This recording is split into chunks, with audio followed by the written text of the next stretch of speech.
నమస్కారం.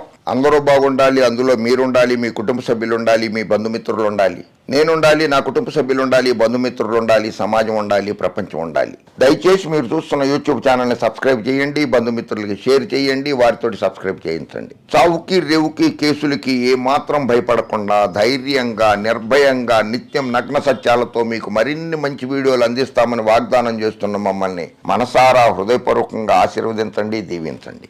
తెలుగు ప్రజలారా, తస్మాత్ జాగ్రత్త. నూతన సంవత్సరం వేడుకలు ఇంకా సంబరాలు జరుపుకుంటూనే ఉన్నాం మనందరం. సంక్రాంతి పండుగ వాతావరణం కూడా ఉంది. నూతన సంవత్సర వేడుకలు, సంక్రాంతి పండగ వాతావరణంలో రాష్ట్రంలో రాజకీయ దొంగలు బయలుదేరారు. రాజకీయ దొంగలు, అసత్యాలు ప్రచారం చేసేవాళ్ళు బయలుదేరుతున్నారు.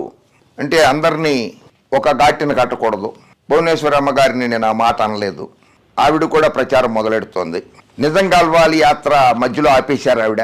అది మళ్ళీ ఈ రోజు నుంచి ఆవిడ ప్రారంభిస్తున్నారు ఉత్తరాంధ్రలో. స్పందన ఎలా ఉంటుందో చూద్దాం మనం కూడా.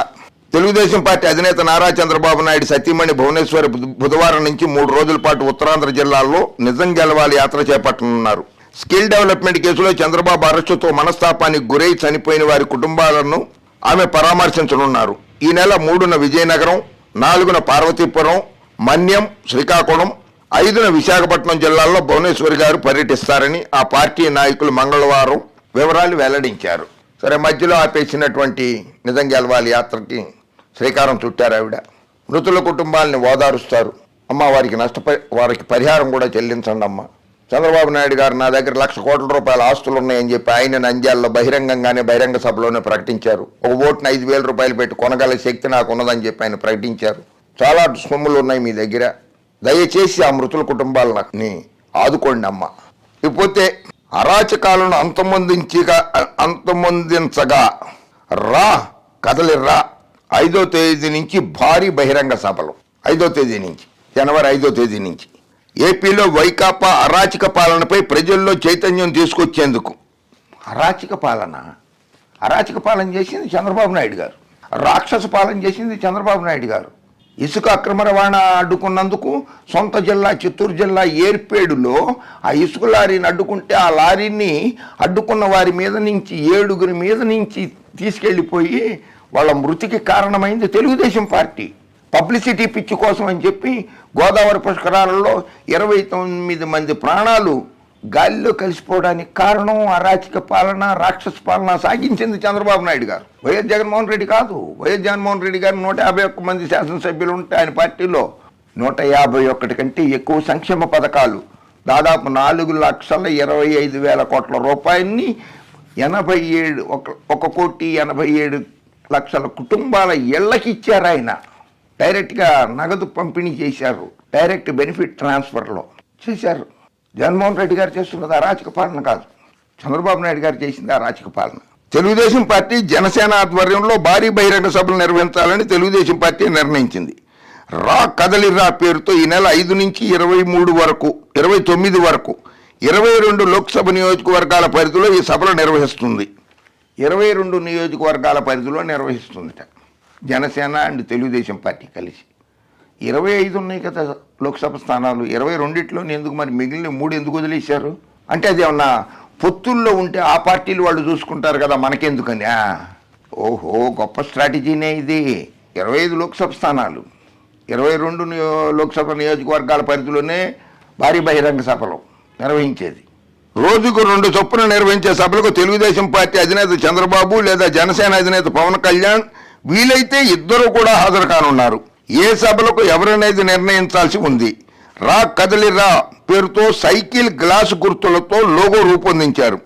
ఎన్టీఆర్ వర్ధంతి సందర్భంగా 18వ తేదీన, జనవరి 18వ తేదీన మచిలీపట్నం నియోజకవర్గం పరిధిలోని గుడివాడలో భారీ బహిరంగ సభ నిర్వహించనున్నారు. ఆయన ఆత్మకి శాంతి లేకుండా చేసేస్తున్నారు ఈ చంద్రబాబు నాయుడు గారు. ఎన్టీఆర్ గారు ఆత్మకే శాంతి లేకుండా చేస్తున్నారు ఆయన వర్ధంతి సందర్భంగా, అది కూడా గుడివాడలో. ఉమ్మడి మేనిఫెస్టో విడుదలకు ప్రత్యేకంగా మరో బహిరంగ సభ నిర్వహించాలని నిర్ణయించారు. ఇది కూడా సంక్రాంతి లోపే ఉంటుందని తెలుగుదేశం పార్టీ రాజ్య అధ్యక్షుడు కె అచ్చెన్నాయుడు తెలిపారు.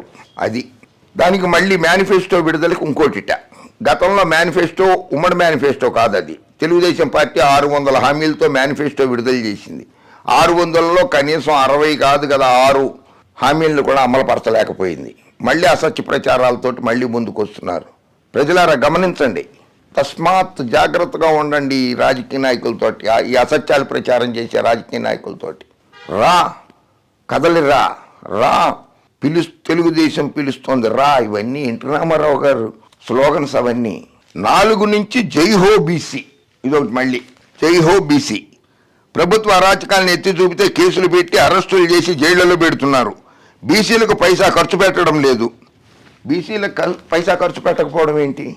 అందుకని అప్పుడే చెప్తే మనము బీసీలకి సంక్షేమ పథకాల ద్వారా డీబీటీ డైరెక్ట్ ప్రత్యక్ష నగదు బదిలీతో 2,45,000 కోట్ల రూపాయలు, నాన్ డీబీటీ రూపంలో మరో 1,67,000 కోట్ల రూపాయలు, మొత్తం 4,12 కోట్ల రూపాయలు ప్రయోజనం చేకూర్చారు.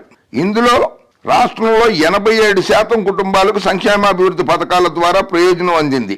అందులో 75% ఎస్సీ ఎస్టీ బీసీ మైనారిటీలకే. ఎస్సీ ఎస్టీ బీసీ మైనారిటీలకి అచ్చెన్నాయుడు గారు లబ్ధి చేకూరింది. 75% అంటే 4,12,000 కోట్ల రూపాయలలో 75% వాళ్ళకే చెందింది, ఎస్సీ ఎస్టీ బీసీ మైనారిటీలకి. మీరు శాసనసభ్యుడిగా ఉన్నారు, రైట్ టు ఇన్ఫర్మేషన్ యాక్ట్ కింద అడిగి తీసుకోవచ్చు. ఇట్లా అసత్య ప్రచారాలు ఎందుకు అచ్చెన్నాయుడు గారు? అసత్య ప్రచారం మీరు చేస్తోంది. తెలుగుదేశం పార్టీ హయాంలో బీసీలకు 40,000 కోట్లతో ఉప ప్రణాళిక అమలు చేస్తే జగన్ వచ్చాక పైసా ఇవ్వలేదు. స్థానిక సంస్థల్లో రిజర్వేషన్లు తీసేయడంతో 16,800 పదవులు పోయాయి అని దుయ్యబట్టారు. రాష్ట్రంలో ఇంటింటికి వెళ్లి వైకాపా ప్రభుత్వ దమనకాండను వివరించేందుకు ఈ నెల 4 నుంచి జై హో బీసీ పేరుతో కార్యక్రమాన్ని చేపట్టాలని నిర్ణయించామన్నారు. మంగళగిరిలో చంద్రబాబు దీన్ని ప్రారంభిస్తారని తెలిపారు. అది ఇంటింటికి జగన్మోహన్ రెడ్డి గారు గడప గడపకు ప్రోగ్రాం పెట్టారు కదా, అది మీరు ఇంటింటికి ప్రోగ్రాం పెట్టారు. పెట్టండి, మీకు ఆ హక్కు ఉంది, కానీ అసత్యాలు మాత్రం ప్రచారం చేయకండి. ఇది నేటి నుంచి నిజం గెలవాలి యాత్ర. అరాచకాలను అంతమందింతగా రా కదలిరా, జై హో బీసీ.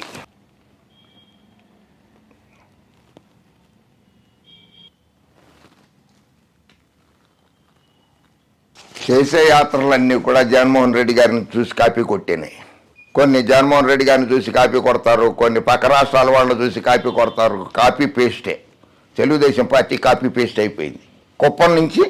కుప్పం రైతులు పండించిన కూరగాయల్ని విమానాలలో, కుప్పం నుంచి విమానాలలో విదేశాలలో అమ్ముకునేందుకు ఏర్పాట్లు చేయిస్తాట చంద్రబాబు నాయుడు గారు. కుప్పంలో విమానాశ్రయం కట్టిస్తాట. కుప్పంని రెవెన్యూ డివిజన్గా చేయలేకపోయాడు, కుప్పంను మున్సిపాలిటీగా చేయలేకపోయాడు. అక్కడ 7 సార్లు ఎమ్మెల్యేగా గెలిచిన ఆయన, ముఖ్యమంత్రిగా ఉన్నటువంటి ఆయన చేయలేకపోయాడు. రెవెన్యూ డివిజన్గా చేయమని చెప్పి జగన్మోహన్ రెడ్డి గారికి లేఖ రాస్తే జగన్మోహన్ రెడ్డి గారు చేశారు. అక్కడ విమానాశ్రయం కట్టిస్తాడా? విమానాశ్రయం కట్టించి విమానంలో కూరగాయల్ని విదేశాలకు పంపుతాట.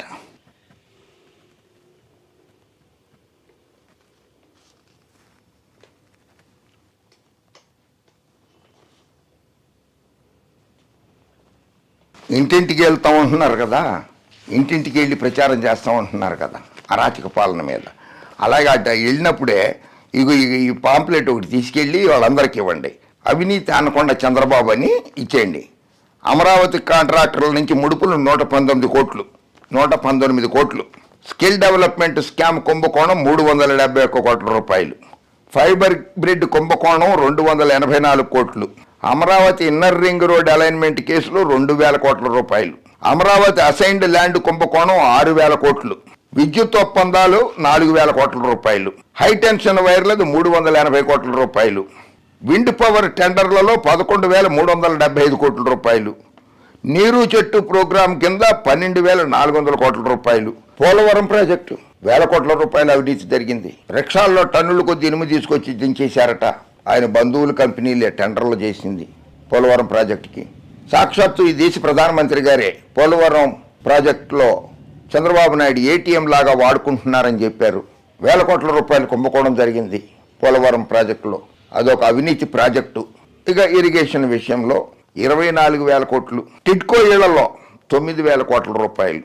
ఇది చంద్రబాబు నాయుడు గారు అవినీతి ముఖ్యమంత్రిగా ఉండగా. ఈ కరపత్రాన్ని కూడా తీసుకెళ్ళండి, ఇంటింటికి ఇవ్వండి ఈ కరపత్రాన్ని.